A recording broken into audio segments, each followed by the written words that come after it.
adesso abbiamo la relazione di Andrea Ceriana Maineri, che è antropologo, è associato all'Université a Marsiglia e è ricercatore all'Institut des Mondes Africains, oltre che collaborare con la missione etnologica italiana nell'Università di Torino. Ha compiuto ricerche in Centrafrica, dove si è occupato principalmente delle relazioni tra accuse di stregoneria e rappresentazioni del passato o reinvenzioni del passato. Si è occupato anche di movimenti profetici e anche di espansione missionaria.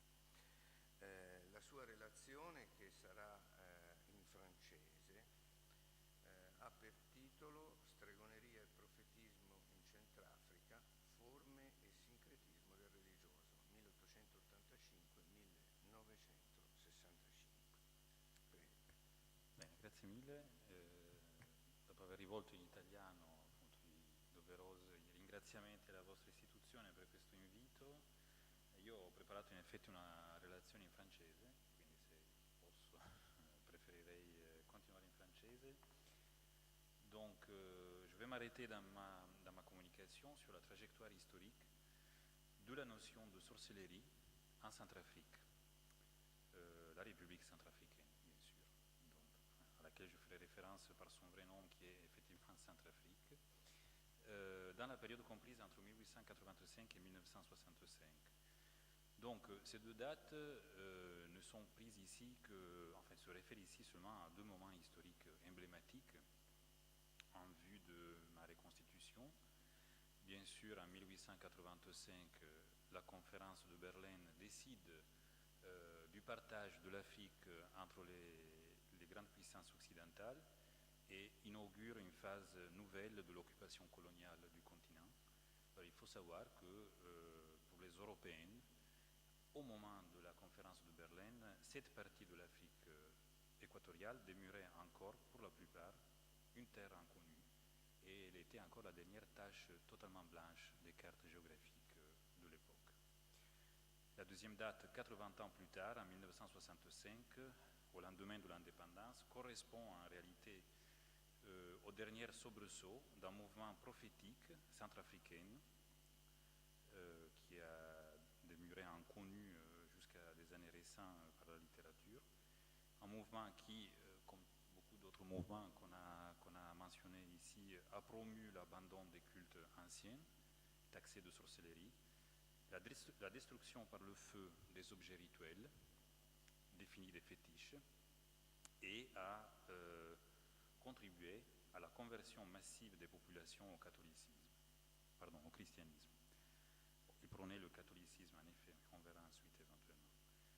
Donc, entre ces deux dates emblématiques, entre le début de l'occupation européenne du territoire oubanguien parce que la rivière Ubangui donne le nom à ce territoire, la rivière Ubangui est le plus grand affluent du fleuve Congo, et de l'autre côté, les années immédiatement successives l'indépendance, il est possible de reconstituer l'émergence d'une notion de sorcellerie et sa diffusion dans les populations et parmi les Européennes qui ont successivement investi ce terrain équatorial. Ce terme même de sorcellerie, ça va sans dire, ses significations dans la langue française n'étaient pas présentes dans les langues oubanguiennes, où ils apparaissent progressivement à la faveur de rencontres et de dynamiques sociales et historiques qui font l'objet de cette intervention et qu'on peut au moins partiellement reconstituer aujourd'hui en croisant encore quelques témoignages recueillis sur le terrain avec des documents d'archives inédites. Donc la production de la sorcellerie, et je dis bien la production, non pas ni l'invention ni la découverte de la sorcellerie, mais la production de la sorcellerie est en effet le résultat de la situation d'interaction première de la rencontre missionnaire, qui fut d'ailleurs ici et sur d'autres terrains équatoriaux au moins un duetto des missionnaires et des indigènes, et beaucoup plus un concert de voix dans lequel on distinguera surtout la voix des premiers voyageurs et explorateurs, puis celle des agents des compagnies concessionnaires, des administrateurs et fonctionnaires coloniaux, et aussi de leurs interprètes. Alors, un mot rapide pour dire qu'approcher la question de la sorcellerie et de son traitement permet bien sûr d'apprécier la profondeur du différend qui opposa dans cette région oubanguienne des populations indigènes et des européennes, sans oublier le fait que cette rencontre se fait sur fond des violences ordinaires de l'entreprise coloniale, mais en jetant aussi un regard sur l'actualité la plus récente de ce pays. La sorcellerie est aujourd'hui en Centrafrique un problème social majeur, dans un pays où non seulement les soupçons et les accusations entre les membres des familles et des communautés circonscrites sont nombreux et aboutissent très souvent à l'élimination physique du sorcier présumé, mais l'État centrafricain s'érige lui-même en gestionnaire des affaires au travers de son appareil judiciaire qui réprimande et sanctionne et définit d'abord un crime de sorcellerie. Et un mot, évidemment, c'est inévitable malheureusement, sur le conflit, un conflit en Centrafrique sur lequel je ne m'arrêterai pas ici, quitte éventuellement à y revenir en répondant à des questions ponctuelles. Mais le conflit lui-même, qui a éclaté en Centrafrique depuis la fin 2012, n'est pas étranger à cette logique d'imputation du mal à un autre proche et persécuteur, le tchadien, le musulman, le chrétien, le commerçant, le français, l'étranger, qui est à la base des accusations de sorcellerie. Donc, pour venir à mon propos, si, comme je le disais, dans la deuxième partie du XIXe siècle, le territoire centrafricain demeurait pour les Européennes inconnu, la région, pourtant, et ses habitants étaient depuis des décennies déjà insérés dans une économie globale de l'époque, notamment à travers la traite esclavagiste orientale, cette fois. L'ère oubanguienne était le théâtre de razzias menés à partir du Soudan, de la région du Darfour, puis un peu plus tard à partir du Tchad. Les hommes étaient évacués le long de la voie nilotique, puis avec la fermeture de la voie nilotique, le long du Tchad vers la Libye et à travers le désert. Des hommes, des armes, des biens circulaient à la faveur de ces razzias menés par des marchands d'esclaves. Ces razzias continuèrent souvent avec l'accord des Français jusqu'en 1910. Et c'est la raison pour laquelle d'ailleurs toute la partie nord de la République centrafricaine est encore aujourd'hui presque vide de ces populations. Alors comme l'a écrit un historien américain, Dennis Cordell, qui est l'un des peu qui se sont penchés sur cette histoire, au moment où les Européens et les Français pénètrent dans le territoire oubanguien, en effet, la région était peuplée par des communautés de réfugiés avant l'heure, qui fouillaient probablement depuis au moins un siècle ces razzias esclavagistes, qui se heurtaient les unes et les autres, et qui se heurtaient aussi au grand royaume du Omboumou, c'est le célèbre royaume Nzakara, étudié à son temps par Éric de Dampierre, et les royaumes zandais, qui ont fait l'objet d'ailleurs de recherches pour ce qui concerne la sorcellerie par Evans Pritchard. La prononciation française. Alors les Français, quand ils accèdent à ce territoire, ignorent bien sûr tout de ces populations, de leur organisation sociale, politique et religieuse, d'autant plus qu'il s'agit pour la plupart de sociétés acéphales, c'est-à-dire de sociétés dans lesquelles le pouvoir est partagé entre une pluralité de figures dont aucune n'exerce un pouvoir ou dispose d'une autorité exclusive. Il s'agit d'un pouvoir à assise religieuse dans des sociétés où rien ne paraît institutionnalisé au-delà du niveau des villages, ce que les Français percevront très rapidement comme un univers atomisé, chaotique, véritablement primitif, ignorant de toute structure politique. N'empêche que, en suivant l'inclination personnelle de certains et les nécessités de l'administration coloniale et de l'entreprise missionnaire de l'autre, des études ethnographiques sont amorcées par des voyageurs, puis des administrateurs et des missionnaires aux velléités ethnographiques plus ou moins profondes, qui nous ont laissé en effet les premiers documents ethnographiques à la toute fin du XIXe siècle et au début du XXe siècle sur ces sociétés. Alors, du point de vue de l'organisation sociale et politique, comme je l'ai évoqué rapidement, le malentendu concerne le statut et les fonctions de ces figures sociopolitiques, des sociétés fermées, l'organisation acéphale des peuples colonisés de l'ère oubanguienne, de manière spéculaire. Du côté des croyances religieuses et des pratiques rituelles, le cœur du contentieux réside dans la diffusion de la sorcellerie, ce que les missionnaires et les administrateurs vont reconnaître, on verra comment, comme de la sorcellerie, la pratique des cultes dits fétichistes, ainsi que dans l'énigme de Dieu, dont les missionnaires cherchèrent longuement un équivalent dans les cosmogonies et les mythes indigènes, avec des effets parfois paroxystiques que nous analyserons. Donc, dans cette situation, au sens au moins de Balandier, le malentendu est évidemment à l'ordre du jour, mais un malentendu à la manière d'un Marshall Sahlins, c'est-à-dire un working misunderstanding, qui produit en quelque sorte quelque chose de nouveau, et on essayera de voir qu'en effet, ce malentendu entre les indigènes, les populations indigènes et les missionnaires, les administrateurs, produira de la sorcellerie et un dieu des populations oubandiennes, selon une logique syncrétique ou synthétique, comme le dit le collègue Valérie Petrarca, que je vais donc présenter. Alors le choix lexical, d'abord, est capital. Lorsque les missionnaires, mais aussi des fonctionnaires et des administrateurs s'intéressent au culte indigène, ils le font à partir d'idées, d'autres expériences coloniales aussi, d'autres rencontres coloniales, mûries sur d'autres terrains africains, à partir également de leur propre conception, et en particulier de la sorcellerie. Donc ces conceptions s'inscrivent dans un débat ancien qui, depuis le Moyen Âge, apprend de la sorcellerie essentiellement comme un problème d'ordre théologique, politique et social. Dans la représentation chrétienne de la sorcellerie, l'un des aspects déterminants est l'inclination personnelle du sorcier.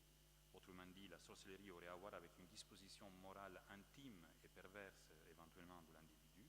Et l'acte de sorcellerie est d'autant plus redoutable que son origine repose dans cette inclination malveillante dont l'individu porte tout entière la responsabilité. Un aspect qui est encore souligné par l'idée d'un contrat que le sorcier, soi-disant sorcier, signerait délibérément avec les forces démoniaques. Alors ces trois dimensions, intime, perverse et surtout démoniaque de la sorcellerie, étaient étrangères aux conceptions indigènes dont on ne connaît en réalité très peu, mais qu'on peut essayer au moins partiellement d'éclairer au travers d'une analyse critique des matériaux d'archives. Et je m'arrêterai ici en particulier sur le cas des Bandas de l'Ubangi-Chari, qui peuplent toute la région centrale de ce qui est aujourd'hui la République centrafricaine, parmi lesquels certaines personnes ont été effectivement accusées, et le sont encore aujourd'hui, d'abriter, de recéler dans leur ventre un ondro. L'ondro est ce terme banda qui désigne, à la lettre signifie chat, mais qui désigne un esprit possesseur, des fois ayant forme d'animal, qui réside dans le ventre de certaines personnes et qui sortirait du ventre de ces personnes la nuit pour attaquer et sucer la force vitale de ses victimes. Donc la conception est absolument la même, très proche de celle que Evans Pritchard enregistrée dans les années 1920 parmi les Andés, les Azandés, qui sont d'ailleurs voisins des Bandas, même si l'organisation sociale est complètement différente, ils sont vraiment très proches. La question de l'ondro chez les Bandas ou du mangou chez les Andés, étudiée par Evans Pritchard, renvoie à des mécanismes par lesquels ces populations interprètent les événements néfastes, la mort, le malheur, et ne pourraient pas être séparées de ces comportements socialement déterminés, maîtrisés, l'expression est encore de Evans Pritchard, par lesquels les affaires, les différends, sont réglés en société.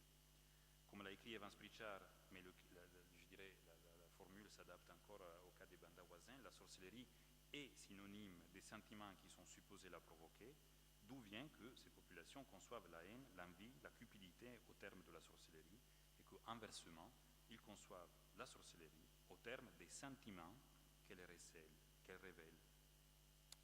Donc cette conception renvoie, bien plus qu'à une croyance ou à un comportement religieux, aux tensions interpersonnelles, aux sentiments antisociaux qui ponctuent la vie collective en société et aux moyens, y compris aux moyens violents bien sûr, mais aux moyens socialement acceptés de régler le différend et de réparer les torts subis. La greffe de ces conceptions et dispositifs indigènes et de ceux des missionnaires européens aboutit à la production de la sorcellerie, c'est-à-dire d'abord, et on va voir comment, à la traduction du mot et du concept banda de ondro par le terme français sorcellerie, puis à son transfert vers la sphère religieuse où le contentieux se move dorénavant dans un problème de conversion et de foi.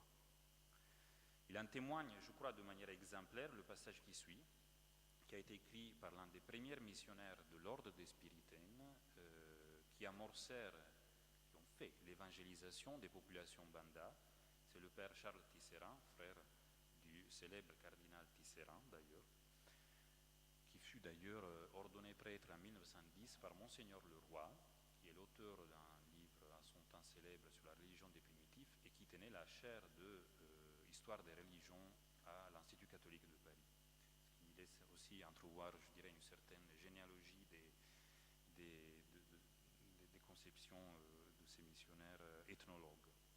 Donc Tisserand écrit ce texte en 1953. Il est déjà rentré en France depuis longtemps, mais il revient avec sa mémoire à ses premières années en Ubangui-Chari avec les Banda, et il mentionne le désaccord entre différentes interprétations de l'Ondro, ainsi que les contradictions propres à l'appréhension de ce problème social au moment du début de la rencontre coloniale. Et il écrit, en très peu de temps, cette légende, comme quoi le Ondro serait de la sorcellerie ou de la magie, s'est installée dans le pays.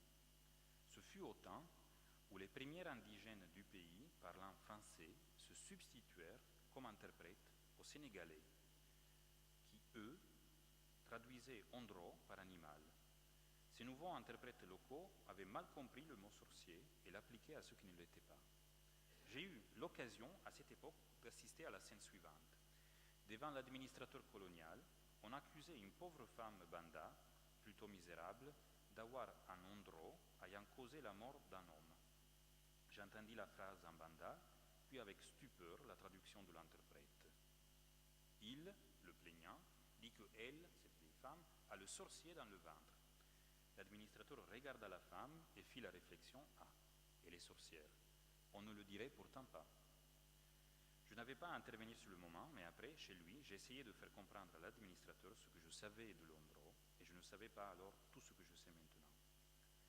Donc, dans ces quelques lignes, apparaissent l'un après l'autre les protagonistes de la rencontre coloniale sur les bords de la rivière Ubangui, au début du XXe siècle, chacun confronté à l'idée que les autres ont de la sorcellerie. Ensemble, ces voies diverses aboutissent à la production de la sorcellerie coloniale, mais l'écart entre les intentions des uns et des autres est évident et n'échappe d'ailleurs pas au regard particulièrement critique et aigu du père Charles Tisserand, qui se réserve d'ailleurs le dernier mot sur ce que cet Ondro serait. Il y a d'abord ces Sénégalais.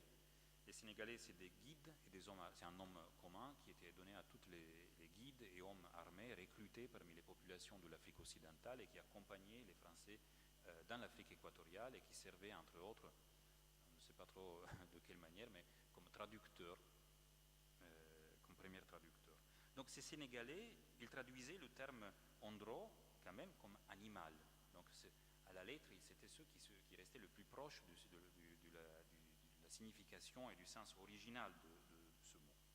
Mais ensuite s'y ajoutent les premiers interprètes locaux de l'Ubangui-Chari qui, eux, nous dit Tisserand, interviennent et commencent déjà à traduire sous l'influence, ça Tisserand ne nous le dit pas, mais sous l'influence évidemment des premiers missionnaires et des premiers administrateurs dans la région, commencent à traduire le terme Banda par sorcellerie et propose donc, troisième figure à l'administrateur colonial, de juger en cas de sorcellerie.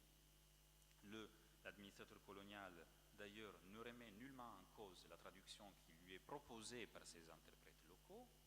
Il dit juste qu'une vieille femme, ça a l'air d'être un peu bizarre qu'elle soit une sorcière dangereuse. Et il y a finalement le missionnaire qui, lui, par contre, en s'appuyant sur sa connaissance très approfondie de la langue et des cultures, ce que effectivement Tisserand avait des cultures locaux, se rend compte que quelque chose ne tient pas dans cette scène, que l'équivalence entre une conception locale et l'idée chrétienne de la sorcellerie ne tiennent absolument pas, et donc se charge la nuit, dans cette scène nocturne finale, de se rendre chez l'administrateur et lui dire probablement ce qu'il sait effectivement à propos de cette, disons, croyance indigène. Alors, l'énigme du dieu Banda suit une trajectoire tout à fait similaire. De nouveau, nous pouvons suivre la production d'un dieu indigène, puis ses remaniements successifs, encore une fois à travers les écrits du père Charles Tisserand. Il y aurait beaucoup de choses à dire sur cette figure de prêtre, de missionnaire ethnologue, mais je ne peux pas le faire ici. Tisserand, en 1954, donc de nouveau rentré en France, avec sa lucidité, n'hésite pas à parler d'une erreur évidente commise par les missionnaires et ses confrères, et on verra jusqu'à quel point il est une erreur ou non. Les Bandas, comme d'autres populations de la région, vouaient une multiplicité de cultes à une multiplicité d'esprits, de génies, dont l'intervention dans les vicissitudes humaines était d'ailleurs recherchée et redoutée. Des associations fermées détenaient les objets cultuels, réglementaient l'accès au culte, à leurs connaissances secrètes. Les esprits, d'ailleurs, leurs représentations, les cultes eux-mêmes étaient absolument voyageurs, mobiles, circulaient d'une région à l'autre. Les Bandas empruntaient aux Andés, les Andés aux Bandas. John Parker, qui était ici avec nous, a parlé justement dans son livre sur le culte du dieu Tonyab au Ghana, une flexibilité idéologique et une mobilité physique de ces cultes. L'entreprise missionnaire s'efforce, dans un premier temps, de repérer dans ces cultes, dans leur cosmogonie, dans leur mythe fondateur, des repères qui peuvent permettre d'établir une concordance avec les principales figures, je dirais non seulement du christianisme, mais beaucoup plus prosaïquement du catéchisme,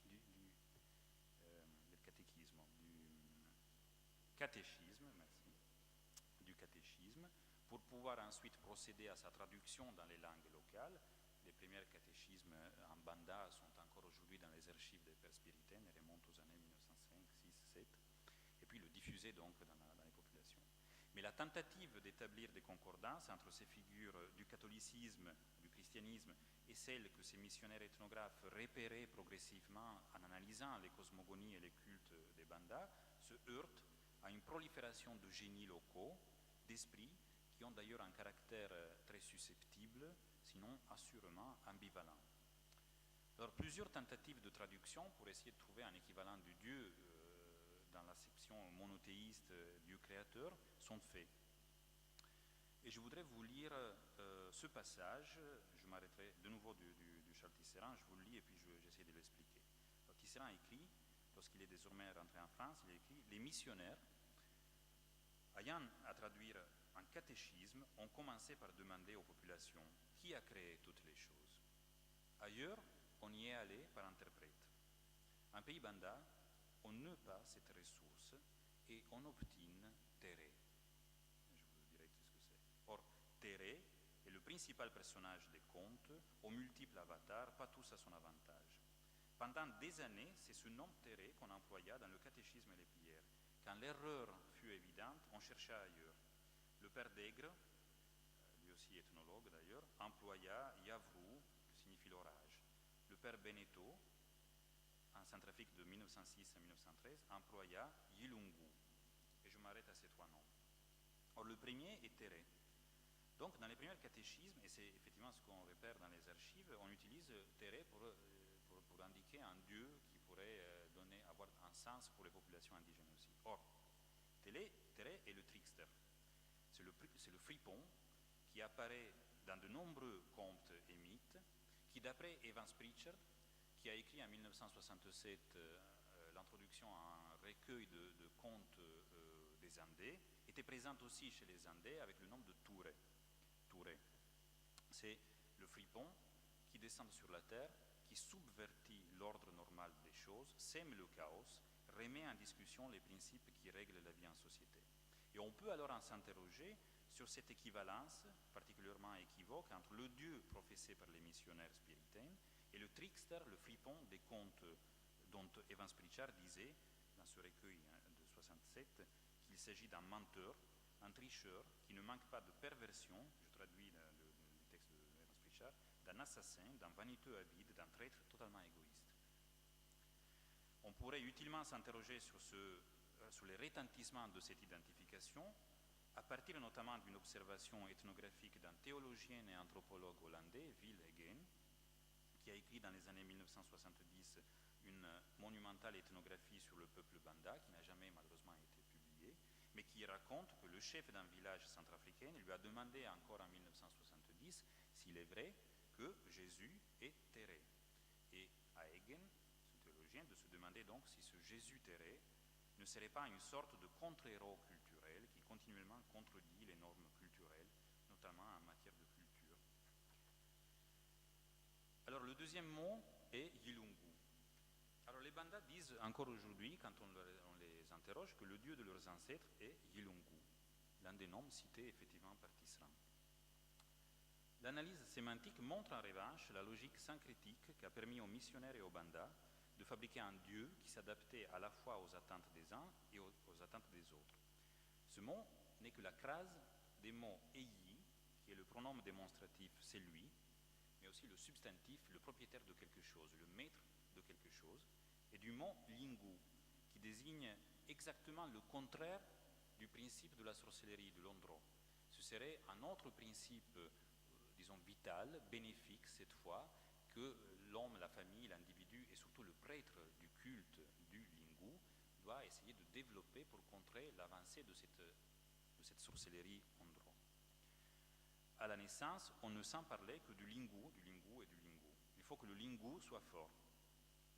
Il faut que le Lingu soit fort pour que l'ondro ait moins d'emprise sur l'individu et ses proches.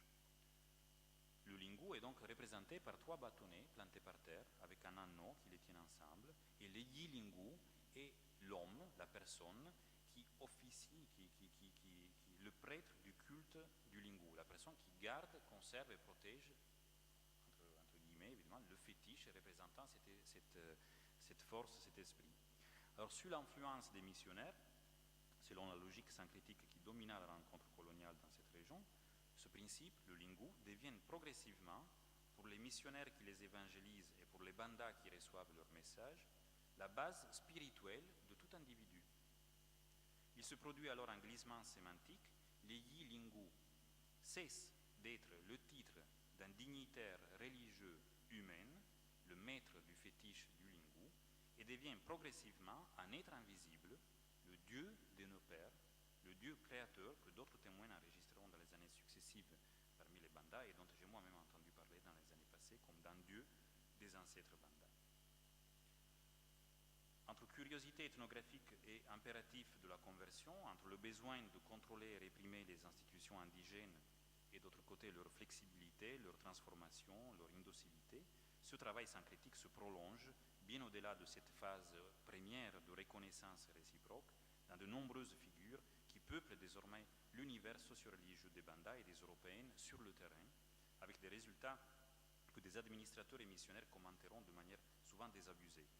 Par exemple, après avoir cherché du côté de dans la sphère politique, dans des sociétés totalement acéphales, des chefs traditionnels, les Français en arriveront à créer des conseils de notables qui réunissent tous les chefs de canton d'une circonscription et sur lesquels ils pensent pouvoir asseoir leur contrôle du territoire. En 1939, un chef de département colonial écrit à propos d'une de ces conseils de notables, action nulle. Les notables ne comprennent pas leur rôle malgré toutes les explications qui leur sont données à ce sujet. Du côté de la sphère religieuse, 20 ans plus tard, septembre 1957, à la veille de l'indépendance, le missionnaire qui tient le journal de la mission Saint-Joseph de Bambari, une importante ville de la Centrafrique, se plaint des insuccès de la mission catholique en racontant que, lors d'une pauvre réunion des catéchistes de la paroisse, sur 8 personnes présentes, 6 ignoraient qui était Saint-Joseph. Parmi eux, un le disait Dieu, un le disait ange, un le disait chef de canton. Au lendemain de l'indépendance, à laquelle la Centrafrique accède d'ailleurs dans des conditions dramatiques, le choix lexical d'administrateurs et de missionnaires, leur lutte contre ces monstruosités qui pervertissent la vie indigène, j'utilise aussi ici les mots d'un prêtre qui fut le premier président de la République centrafricaine, Barthélemy Bonganda, résonne fort dans cette prolifération de mouvements prophétiques destructeurs d'objets cultuels où la superposition de plusieurs registres confessionnels, catholiques et protestants notamment, se greffe sur la condamnation sans faille des cultes traditionnels et de la sorcellerie. C'est le cas, je n'aurais peut-être probablement pas... C'est le cas notamment d'un mouvement prophétique sur lequel j'ai eu la possibilité et l'opportunité de me pencher pour quelques années et encore aujourd'hui, de type classique, comme ceux sur lesquels dont on a parlé, un certain Ngutide, ce qui signifie en langue sango, qui est la langue centrafricaine, froide qui guérit d'une longue maladie s'adonne à une œuvre fébrile de destruction de tous les objets cultuels des anciennes sociétés religieuses et politico-religieuses des Bandas.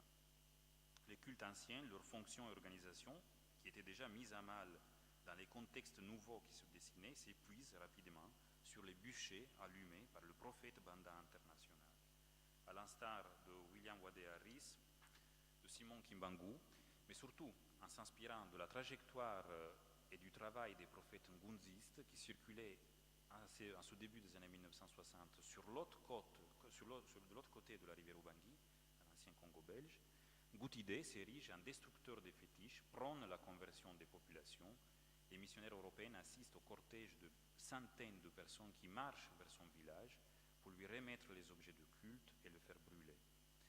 Certains de ces missionnaires regardent aussi avec une certaine admiration à cette entreprise en réfléchissant a posteriori aux impasses de l'œuvre missionnaire en Ubangui. J'avais un extrait sur lequel je ne vais pas... un missionnaire qui dit « Les missionnaires disaient en vain de jeter au feu ces fétiches depuis plus de 50 ans.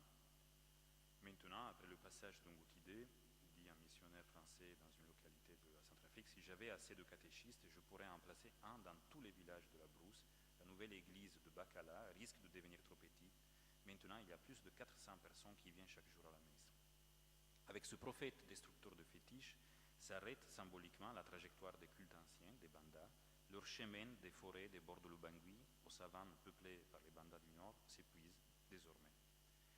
Pris dans les mailles d'un travail sans critique qui a profondément changé leur aspect et leur fonction tout au long du XXe siècle, ils cèdent à la virulence des autodafés et des prêches du prophète indigène. Le travail sans critique, lui, ne s'arrête certainement pas, qui continue au contraire à être travaillé par les conditions socioculturelles en présence, comme le disaient Jean-Pierre Dozon et André-Marie, à produire d'autres figures qui refusent d'ailleurs elles aussi à être enfermées dans une cage seulement religieuse ou politique. On peut penser à Jean-Bédel Bokassa qui a énormément joué dans la population sur cette double dimension et aux Occidentaux qui ont bien aimé d'ailleurs insister eux aussi sur cette dimension farouche et sauvage de l'empereur Bokassa.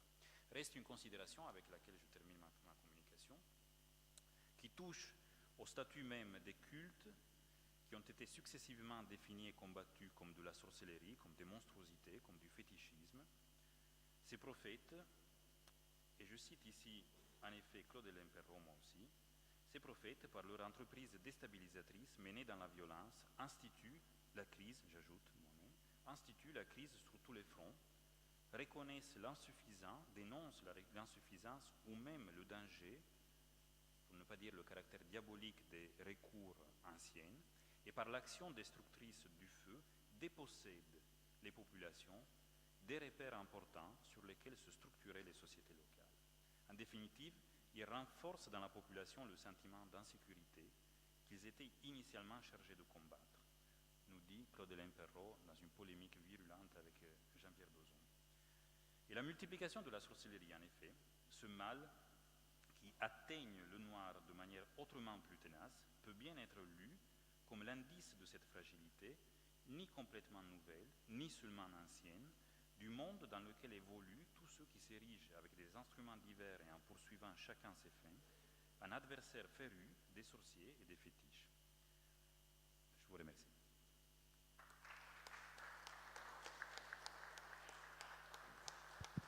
Bene, grazie a Andrea Meineri per questa relazione sulle vicissitudini delle nozioni religiose e non in Centro Africa.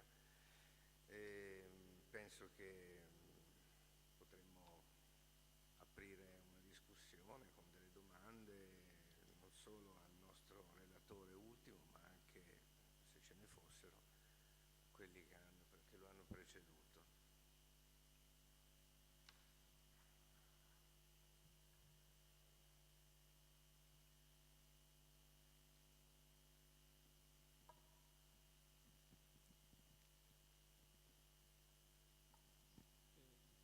In italiano va bene. Benissimo. Io volevo ritornare un attimo su un aspetto che forse non è centrale, ma in realtà è importante nel tuo intervento, quello della scelta lessicale.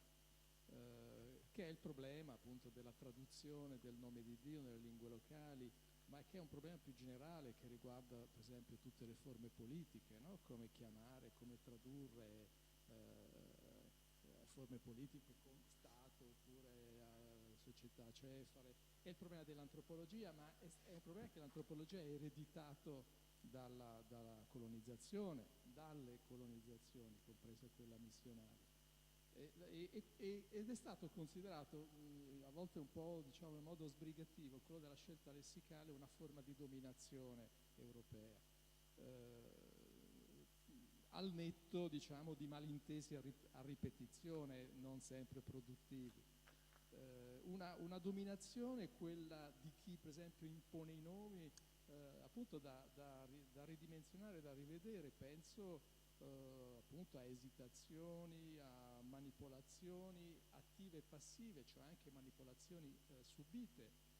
Tutto l'ambito per esempio degli etnonimi, no? dei nomi etnici che sono considerati, o dei nomi storpiati, che sono considerati quando li abbiamo ripensati, no?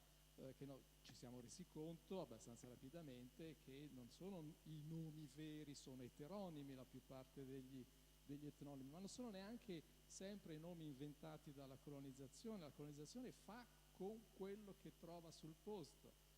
Credo che Jean Bazin l'abbia detto bene, l'abbia scritto nel suo saggio A chacun son bambara, cioè la colonizzazione inventa nomi o appioppa nomi perché li ha sentiti dai vicini, e siccome la colonizzazione è avvenuta per gradi, si battezzano come dire, con un eteronimo le persone che ancora non si conoscono, che ancora non si dominano, chiamandoli con il nome, con l'eteronimo di coloro che abbiamo già incontrato, colonizzato, eccetera. No? Questo per esempio in Costa d'Avorio c'è proprio ad esempio una specie di catena per cui i nomi etnici oggi in buona parte sono quelli che i Baulé davano ai loro vicini. Allora, siccome la colonizzazione ha incontrato prima i Baulé, chiama i Guro perché i Baulé li chiamavano Guro, loro si chiamano Que o Queni, non se lo ricordano neanche più loro. Allora qui abbiamo appunto il manipolatore manipolato, con effetti, con errori anche grossolani, ma soprattutto credo si debba appunto un po' riconsiderare il potere del dare i nomi, no? Il potere di nominare, che non è quello coloniale. La colonizzazione spesso registra scrivendoli e cartografandoli dei nomi che non sono né quelli locali né quelli che loro hanno, diciamo, inventato, li hanno presi da altri. E aggiungo che nelle vicende coloniali africane i colonizzatori non sono solo bianchi, c'è una colonizzazione interna, ci sono popolazioni che per ragioni demografiche, politiche, per spinte, eccetera, hanno prima della colonizzazione colonizzato i loro vicini, come colonizzazione agricola, come espansione demografica, come vere e proprie invasioni, e dunque anche con a volte una come dire, acculturazione importante.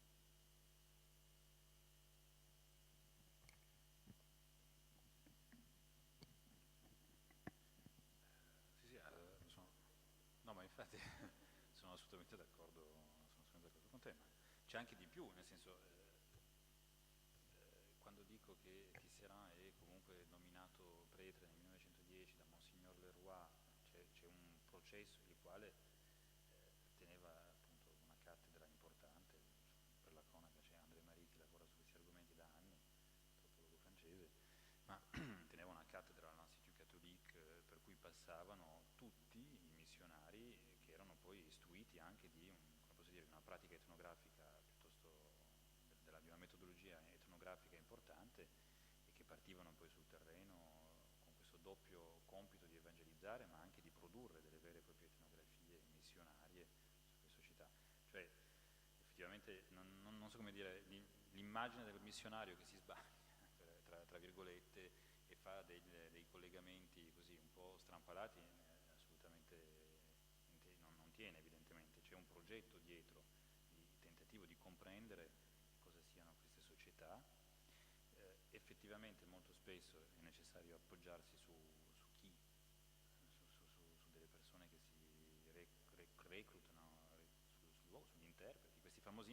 quello che nell'esempio che ho fatto Tisserand non dice, ma non credo perché non voglia dirlo, ma semplicemente perché va di fretta nel suo scritto, è che tra i senegalesi che traducono il termine locale come animale e gli interpreti locali che lo traducono come sorcellerie, qualche cosa è successo.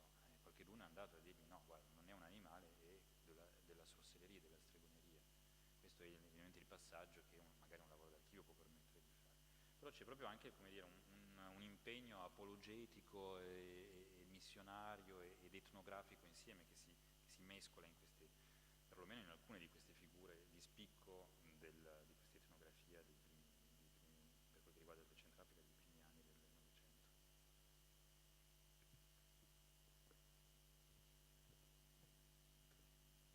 Sì, io volevo fare un'osservazione.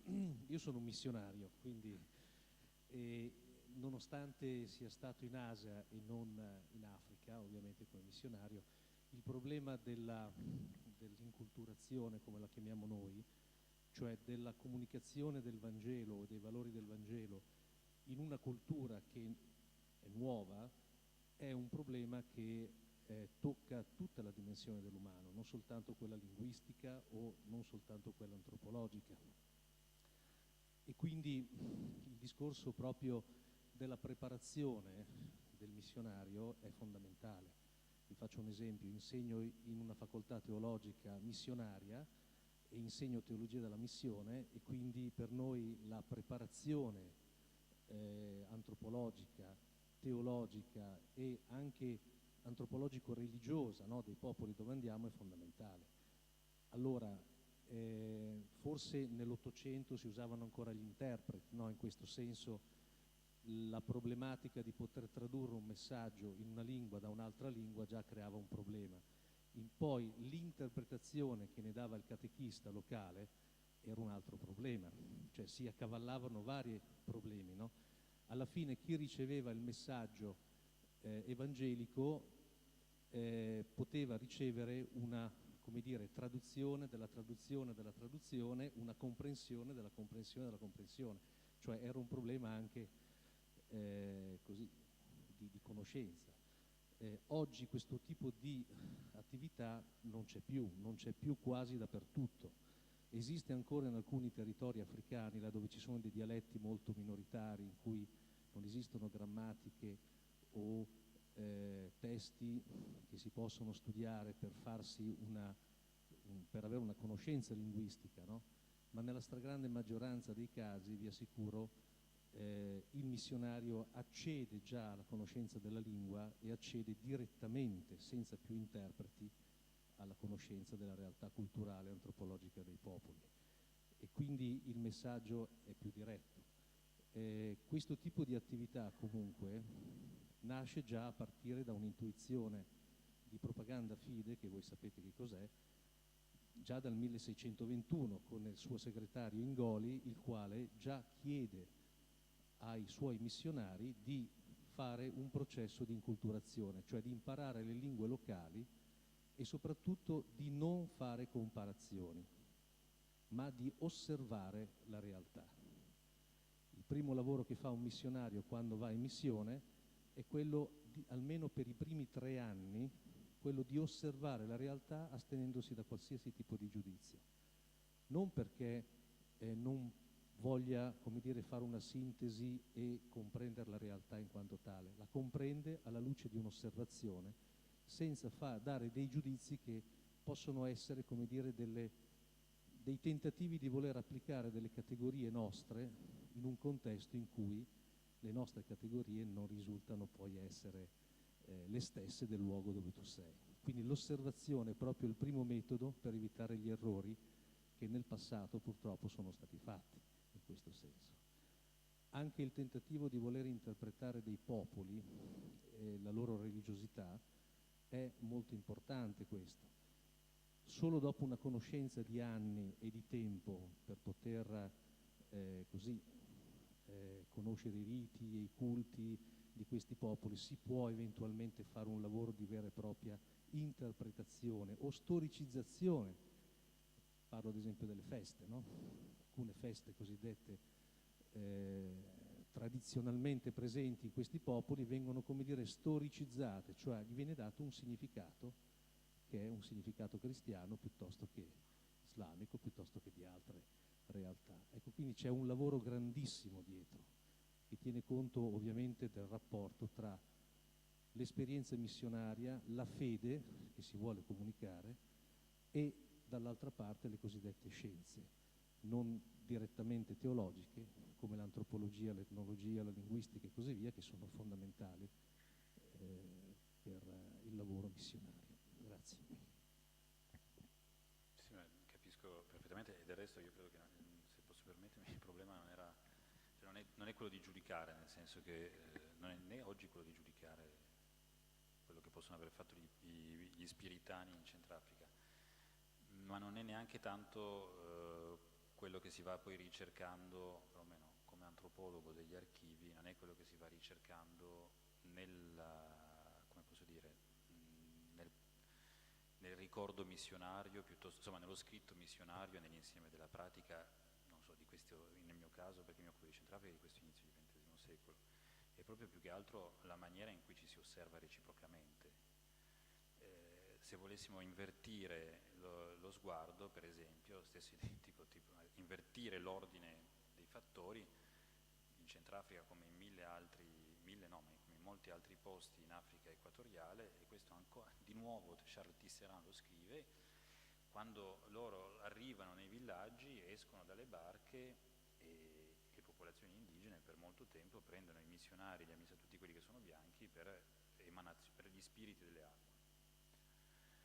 Addirittura, dice Tisserand, ci prendevano per dei lamantini. Il lamantino è un animale che vive in alcune forme, vive in alcuni bacini della zona del Chad, effettivamente, ed è da lì che nasce un'altra delle tante figure tipiche del mondo, diciamo delle cosmogonie locali ancora oggi, il Mami Water, insomma questo spirito delle acque che ha le sembianze di un occidentale dalla pelle bianca. Anche lì stessa cosa, non si tratta tanto direi di giudicare, ma di vedere come lo sguardo degli uni si struttura progressivamente attorno a un certo tipo a partire dai propri punti di repere, che sono poi evidentemente gli unici a partire dai quali bisogna, su cui si può costruire un'osservazione, qualunque sia lo scopo per la quale la si fa. Forse c'era anche... Je voudrais poser 3 petites questions, mais je ne sais pas exactement à qui je dois les adresser. Peut-être aux 2 premiers conférenciers aussi. Je constate que le prophétisme dont nous parlons ici est un prophétisme assez contemporain. Je dirais même que c'est un prophétisme qui naît principalement comme secte. Comme secte dans les grandes religions constituées. C'est le cas notamment du kimbanguisme qui naît du protestantisme, c'est le cas un peu plus tôt dans l'histoire du mouvement des Antonais de Kimpavita qui est né du catholicisme. Mais nous sommes là dans une période et dans un espace qui sont déjà pleinement occupés par le christianisme occidental. Alors je me pose la première question, je vous la pose. Est-ce qu'il n'est pas possible de retrouver avant ces prophétismes contemporains, il n'est pas possible de retrouver de formes originelles du prophétisme proprement africain? Au sein de la religion traditionnelle, par exemple, n'existerait-il pas une fonction proprement prophétique? Et si cette fonction pourrait exister, moi je me demande bien si ce que nous avons appelé, certainement à base d'un malentendu linguistique et culturel, si ce qu'on a appelé fétiche, le fétiche, ne participe pas pleinement de la fonction prophétique dans la religion traditionnelle? Voilà mes deux petites questions. Mais je ne sais pas qui les adresser, c'est peut-être sous forme de réflexion aussi.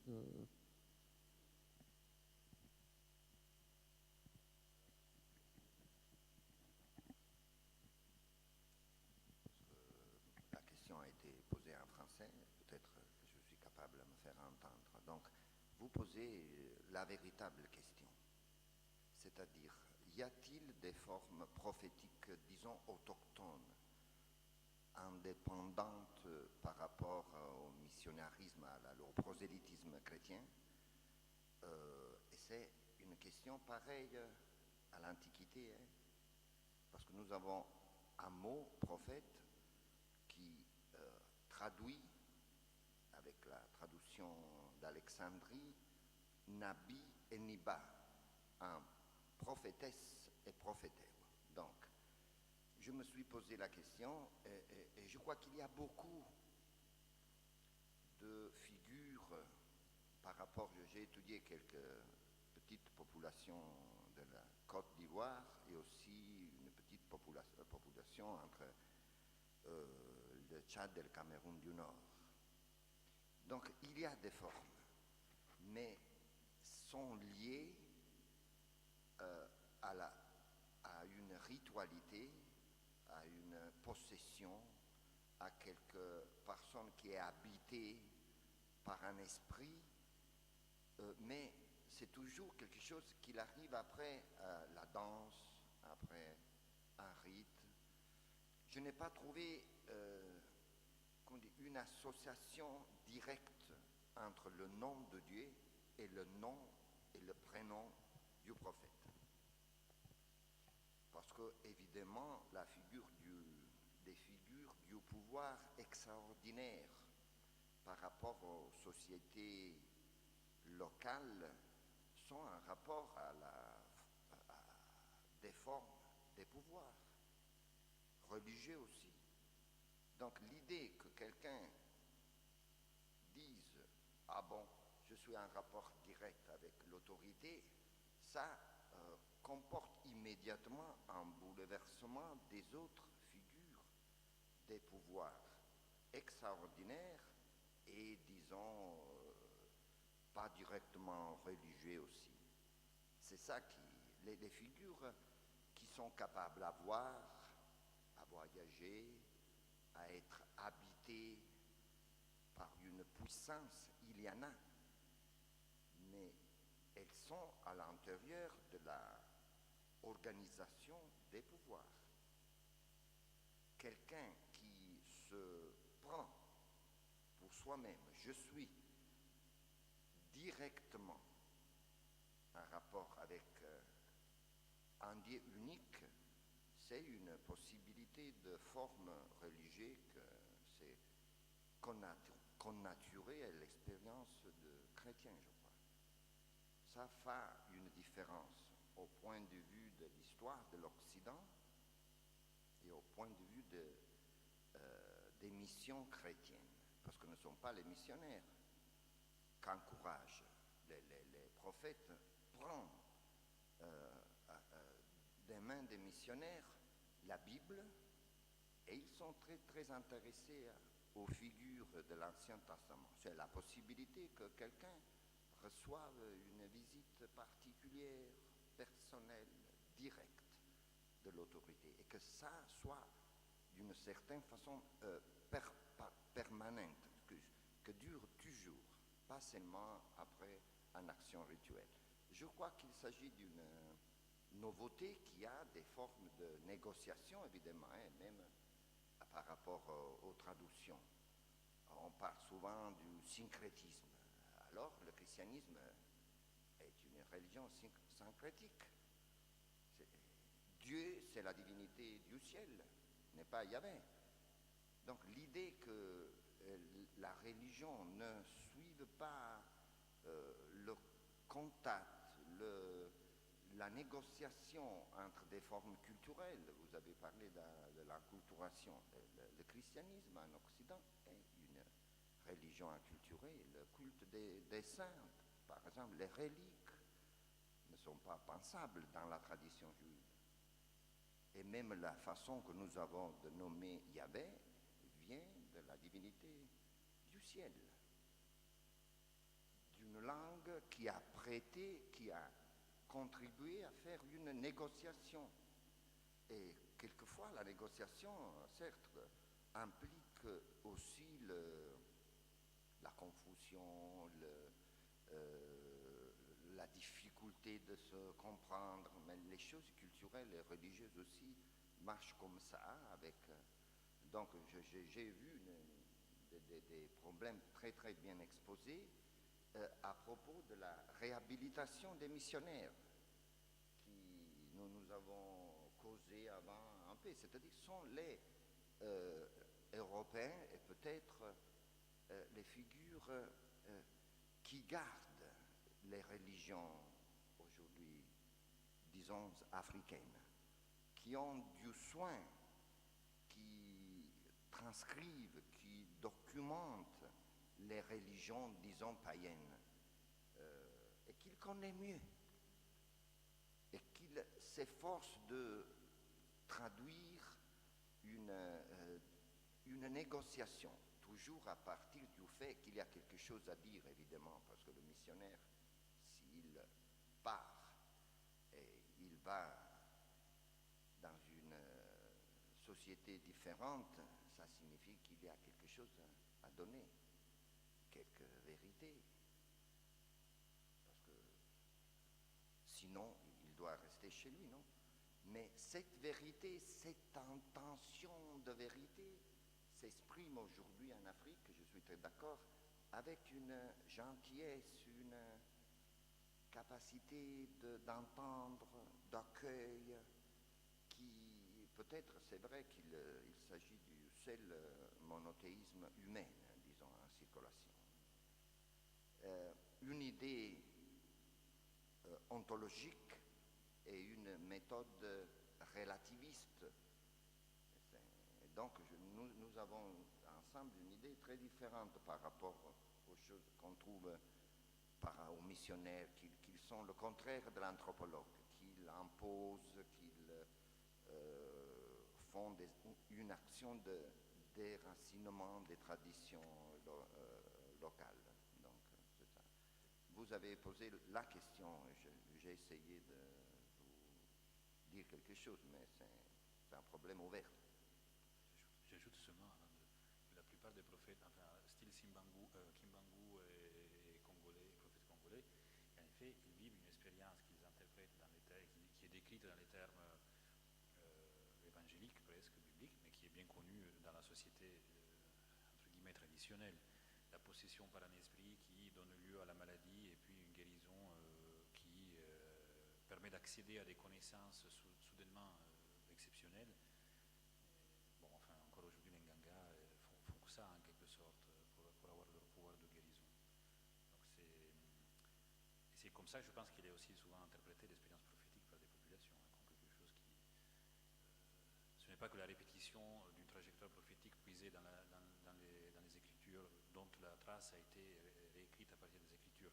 C'est aussi quelque chose qui existe bien et qui est bien connu dans la société d'avant, qui est juste réactualisé et remis à jour. Ce qui fait d'ailleurs qu'il y avait un chercheur qui s'appelait Henri Desroches, français, qui écrivait que le prophète est destiné à fallire il suo progetto. C'est un projet qui ne peut pas complètement s'accomplir parce que il essaie d'éradiquer les cultes, mais son pouvoir lui-même, c'est pas un pouvoir qui vient totalement de l'étranger, c'est un pouvoir qui vient des cultes même qu'il a essayé d'éradiquer, de la même base en quelque sorte. Soit il s'éradique lui-même, soit enfin, on tombe dans une série de contradictions qui font aussi qu'il s'agit très souvent de personnages assez souffrants dans leur parcours personnel.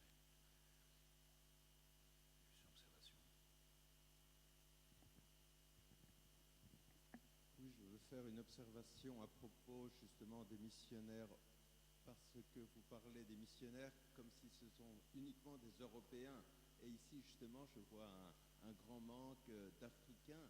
Et nous avons, par exemple, nous bénédictins, j'étais au Kenya encore récemment, dans des sociétés qui sont uniquement africaines, uniquement noires, des missionnaires, des gens locaux qui connaissent leur culture et qui cherchent à faire la même chose que faisaient en Gaule des Gaulois qui étaient devenus chrétiens et qui cherchent à inculturer la religion chrétienne et qui cherchent à faire le travail missionnaire.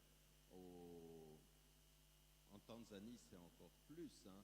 Ce sont les bénédictins qui se sont installés et qui ont créé avec leurs abbayes la plupart des diocèses locaux. Et actuellement, tous les missionnaires qui sont en Tanzanie sont des Africains formés en Afrique. Quelques-uns sont formés en Europe, mais la plupart sont formés en Afrique et continuent à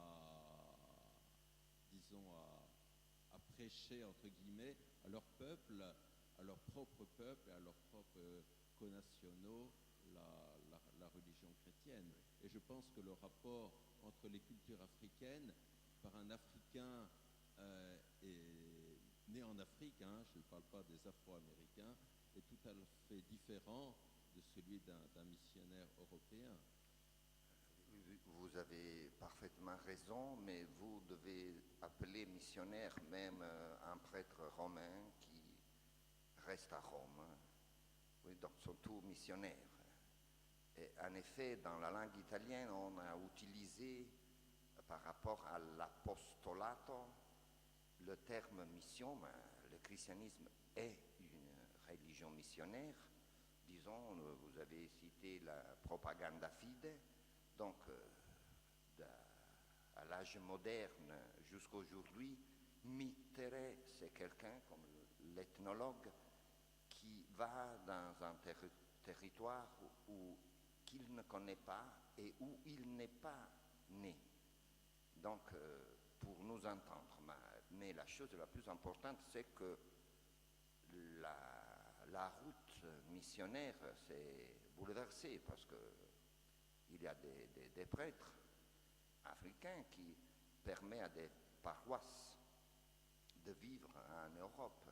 Donc, mais vous avez raison, hein, mais en ce cas, il s'agit toujours d'un effort de synthèse. Et comme il a dit, je crois que, entre autres choses, les prophètes obéissent à ce besoin de mise en ordre, parce que les cultures et surtout les religions sont des systèmes de mise en ordre. Les religions ne fonctionnent pas comme l'argent. 2 n'est pas mieux que 1.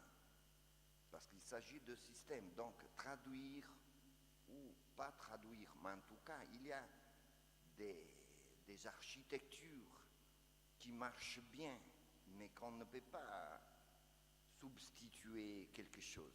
Donc, dans cet effort, qui est l'effort de chaque homme et de chaque société de donner une quelque signification au monde et à la vie, les prophètes font une sorte d'anthropologie appliquée.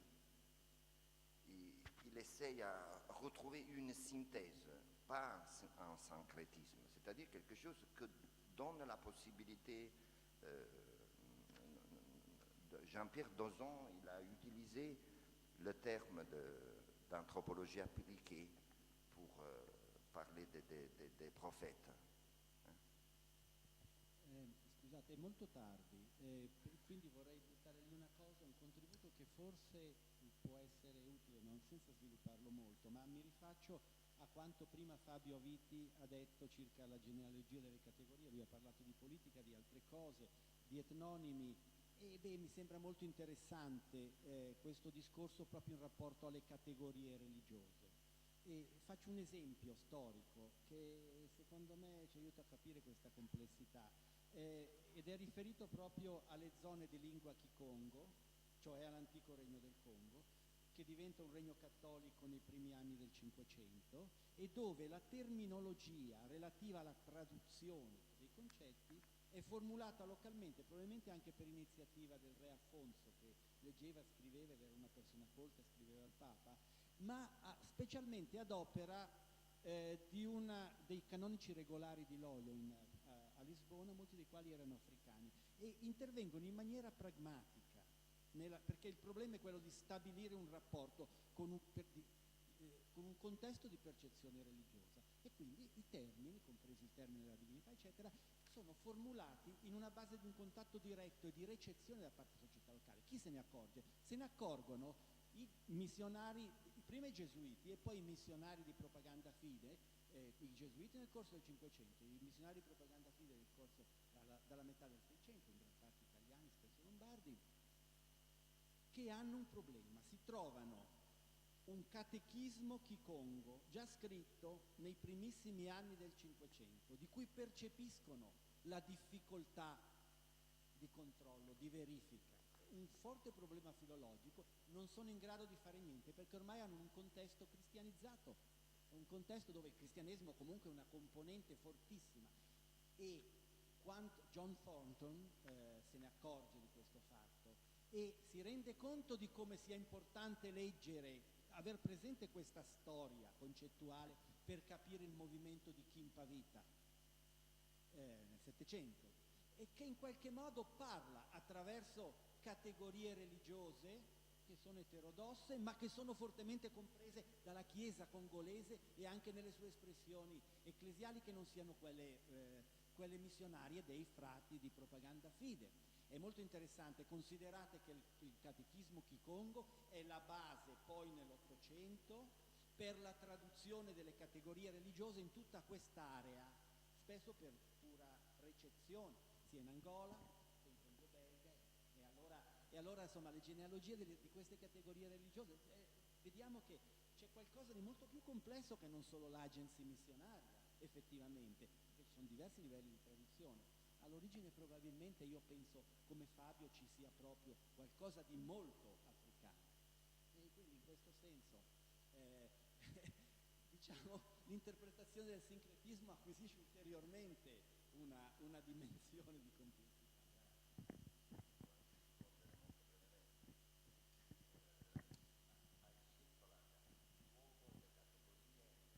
In assoluto più complicate. L'esempio che tu fai è al massimo grado, diciamo, dei nostri problemi, perché lì c'è competizione interna all'Europa, interna alle missioni cattoliche, e poi si aggiungono anche i protestanti. È l'area più poliglotta dove si incontrano un'infinità di problemi. La questione, come dire, di risolvere i problemi storici in termini filologici non ha molto senso. La cosa importante dal mio punto di vista è chi classifica e chi classificata. Nessuna classificazione, nemmeno quella di Linneo, è perfettamente coerente. La cosa che conta è chi ha potere di classificare. In Sicilia ci sono luoghi che si chiamano Nusaccio, perché chi ha chiesto che classificava ha sentito: non lo so come si chiama questo posto, ma quel posto si chiama Nusaccio, il Golfo degli Aranci, come voi sapete non c'è un arancio, erano i granchi, ma si chiama così. Quindi l'idea che, insomma, è ovvio che lo studioso si deve dotare di nozioni, come dire, Max Weber ha scritto pagine meravigliose, cioè il più possibile definite, ma non coincideranno mai e non devono coincidere, come dire, queste carte concettuali con la realtà, che la realtà è sintetica. Questi profeti l'hanno capito, secondo me, meglio degli antropologi, se mi possono permettere.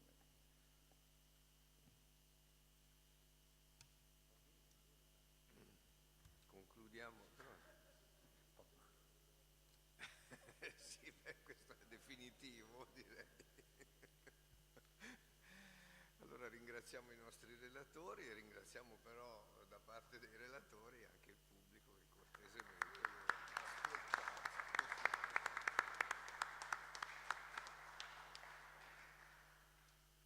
Allora, per concludere con una nota, non so se è profetica, ricordo che alle ore 20, allora da Cala Furia, se non sbaglio, correggetemi se dico male la cosa, at 8 o'clock at the restaurant Cala Furia, via Unione, just you have plenty time for some rest or other debates or discussions in any case. And then tomorrow at 10 o'clock in the morning, right, again here for the the public session and the commemoration of Gianfranco Fiaccadori. To his memory is dedicated all the Dies Academicus on Africa. And the Consiglio Direttivo will meet now, the Consiglio Direttivo